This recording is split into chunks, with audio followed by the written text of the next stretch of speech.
We need to remember that as we enter these very dark and dangerous times in the next century. And I only hope that many of my peers and people who will be leading this country will appreciate the value and respect that torture shows towards other cultures. Stephen Little Bitch Miller and Katie Miller have become totally obsessed with Greenland out of the blue, posting cryptic social media messages that give a sort of urgency to their interest in Greenland. And political observers are wondering, is this foreign policy or state planning for a very specific type of emergency? Because the last time we saw powerful figures eyeing remote territories this enthusiastic, it was 1945. And what was going on in 1945? Nazi war criminals were frantically Googling countries without extradition treaties, if Google had existed back then. So those fleeing the Nuremberg trials picked Argentina, warm climate, German beer halls, and a government that believed innocent until proven guilty meant we won't even ask. So the Millers, who were scared out of their Virginia home by some sidewalk chalk, looked at this and thought, but if we need somewhere so cold that international prosecutors would just give up halfway through the flight, maybe we're onto something. Or maybe we need someplace so white and barren that Stephen Little Bitch Miller can just blend right in. So what exactly are Katie and Stephen Little Bitch Miller planning for? And more importantly, what do they think is coming? To the issue of the Iraqi civilians, I think that as many of them should survive as possible, because the goal of any military conflict is to kill as few people as possible. But as for Saddam Hussein and his henchmen, I think the ideal solution would be to cut off their fingers. I don't think it's necessary to kill them entirely. We're not a barbaric people. We respect life. Therefore, torture is the way to go, because tortured people can live. Torture is a celebration of life and human dignity. We need to remember that as we enter these very dark and dangerous times in the next century. And I only hope that many of my peers and people who will be leading this country will appreciate the value and respect that torture shows towards other cultures. I'm about to get into it, but real quick, I'm Loren Piretra. Please take a moment to subscribe. I have got to maintain my lead on Katie Miller. So hype this video, which you can only do on mobile, share it with a friend, because at first, most people thought maybe they were just really excited about a place with the word ice in it. Stephen Little Bitch Miller has always been obsessed with ice. Let's be very clear. ICE officers are saving, with their actions, tens of thousands, hundreds of thousands of American lives. Border Patrol and ICE are getting fentanyl and drugs out of our communities. They just did an operation recently in Minneapolis that swept up a dozen child sex offenders, child predators, and pedophiles. They are removing foreign terrorist organizations from our country. Like 4 years. Ever since being rejected by every hot Latina in Santa Monica High School. So we figured maybe he just wanted a little bit more ice. But then Katie posted that soon thing right after Venezuela. And we realized this might not actually be about ice, or well, at least not the kind of ice that pepper sprays children. The timing has raised some eyebrows. So minutes after the U.S. forces conducted operations in Venezuela, Katie Miller posted an image of Greenland draped in an American flag, leading some to wonder if the couple had confused foreign policy with playing Risk after too much wine. Because Denmark's response has been the most Danish response ever, politely but firmly asking them to cut the shit out. So they said, "We expect full respect for our territorial integrity," said a Danish ambassador, in what translates roughly to like, "Please stop being weird about our island, please." So Greenland itself has never been more direct. Our country is not for sale, and our future is not determined by social media posts. This is a quote from the Prime Minister, who was deploying the kind of boundary-setting language that usually is only reserved for dealing with pushy timeshare salespeople. So Stephen Little Bitch Miller also appeared on CNN to clarify matters, which he did by not clarifying literally anything at all. Important topic. The premier of Greenland and the premier of Denmark and other Danish officials are responding to a Twitter post from your wife, Katie Miller, herself a former Trump White House official, showing Greenland covered with an American flag, saying soon. After that was posted, President Trump repeated the claim that the U.S. needs Greenland for national security reasons. The Danish prime minister responded to this In an interview earlier today, as reported by Bloomberg, quote, I believe one should take the American president seriously when he says he wants Greenland, but I will also make it clear that if the U.S. chooses to attack another NATO country militarily, then everything stops, including NATO, and thus the security that has been established since the end of the Second World War. Can you rule out that the U.S. is ever going to try to take Greenland by force? Well, let me go back a step. The president has been clear for months now. So I know you're treating this as breaking news. The president has been clear for months now that the United States should be the nation that has Greenland as part of our overall security apparatus. The United States, but your wife posted that like hours after the Venezuela operation. No, but that's why it's newly relevant.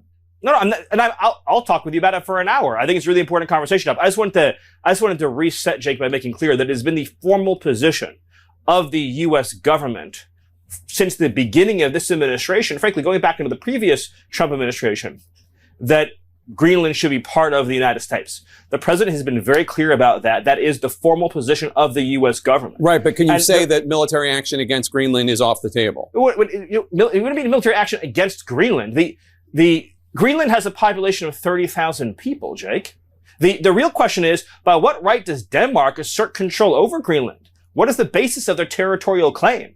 What is their basis of having Greenland as a colony of Denmark? The United States is the power of NATO.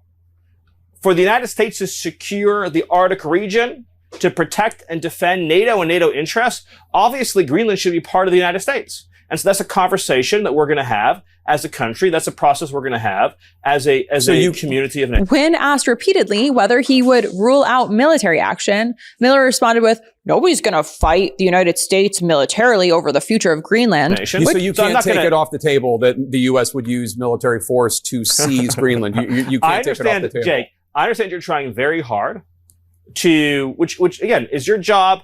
I respect it. It's great to get exactly the headline, right? That catchy headline. I'm trying to get an answer to the question. That says Miller refuses to rule out the United States should have Greenland as part of the United States. There's no need to even think or talk about this in the context that you're asking of a military operation. Nobody's going to fight the United States militarily over the future of Greenland. So One last question, Stephen. Doesn't make any sense. One last question. Which is like basically saying, I'm not saying I'm not going to take your lunch. I'm just saying you probably won't stop me if I try to take your lunch. So he also questioned Denmark's right to Greenland by asking, by what does Denmark assert control?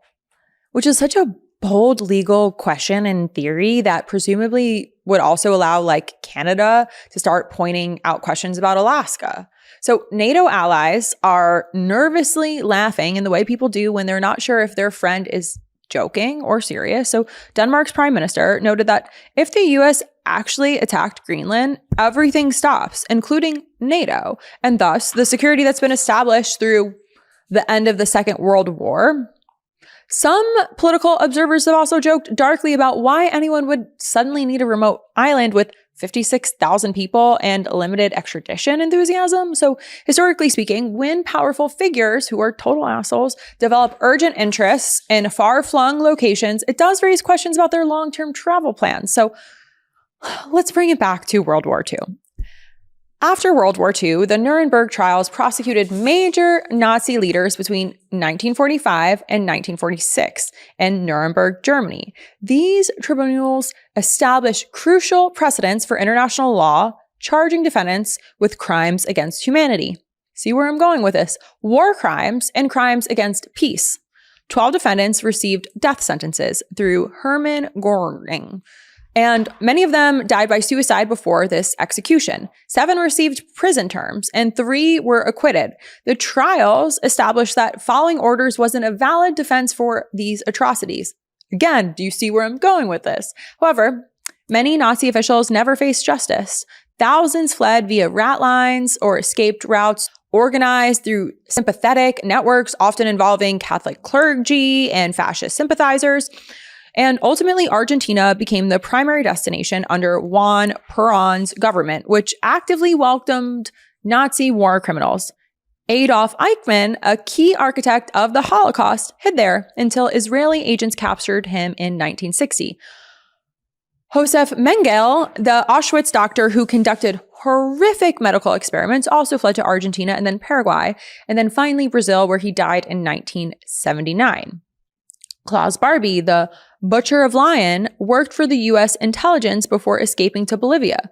Franz Sengel of Treblinka reached Brazil via Syria. Other destinations included Paraguay under dictator Alfredo Stroessner, Syria, Egypt, Spain under France. The Odessa network, though its existence is debated, allegedly helped SS officers escape. Some Nazis were recruited by both American and Soviet intelligence during the Cold War, like Werner von Braun, who became central to NASA. Greenland, notably, was not on anyone's escape route list. The climate is pretty inhospitable. There's nowhere to hide among a very sparse population, and the Danish government wasn't exactly sympathetic to fascist fugitives. So, most importantly, it lacks the infrastructure. There's no anonymous urban centers and complicit governments that made South America attractive to war criminals seeking to avoid prosecution, which makes the Millers' sudden enthusiasm for the Arctic island all the more puzzling to diplomatic historians. So South America had the advantage of warm weather, established German-speaking communities, and governments that had asked very few questions. Greenland has a lot of ice, lots of ice, and lots of Danes who are very clear about their territorial boundaries. So the whole situation has European leaders releasing statements that read very politely like, excuse me, what the... They invoke the UN Charter principles of sovereignty while presumably wondering if this is what having an unpredictable roommate feels like. Social media has been having a field day. One user commented on Katie Miller's post, "Is there something seriously wrong with you?" Another wrote, "What is wrong with you? You're causing people there a great deal of distress by threatening them with posts like this." Tennis legend Martina kept it simple. "Oh, do F off, Katie." The Danish embassy has maintained admirable composure, noting that both countries work together to ensure security in the Arctic, and that Denmark has significantly boosted its Arctic security efforts, presumably not anticipating they need to boost them against their own ally. Katie Miller, undeterred by international condemnation, doubled down by posting an audio clip of Trump discussing Greenland, captioned with 3 eyeball emojis. We need Greenland for national security, not for minerals. We have so many sites for minerals and oil and everything. We have more oil than any other country in the world. We need Greenland for national security. And if you take a look at Greenland, you look up and down the coast, you have Russian and Chinese ships all over the place. Stephen Little Bitch Miller, widely seen as the architect of almost all of Trump's hardline policies on immigration, has spent recent media appearances defending his wife's post as simply reflecting long-standing administrative policy. What? The president has been very clear about that too, he told CNN, as if clarity somehow makes claiming another country's territory less weird at NATO meetings. So meanwhile, Greenland continues to exist peacefully under Danish sovereignty. Its residents going about their daily lives and occasionally checking social media to see if they're still a country or if they've been absorbed by social media decree. And if this video has expanded your perspective, or you're curious to stay informed on where Katie and Stephen Miller are going to flee to when the time is up, please follow. Make sure you're subscribed. I'm Loren Piretra, and I am Loren P across all social channels, and we'll be back with more. Love this video? Support independent media and unlock exclusive content, ad-free videos, and custom emojis by becoming a paid member of our YouTube channel today. You can also gift memberships to others. Let's keep growing together.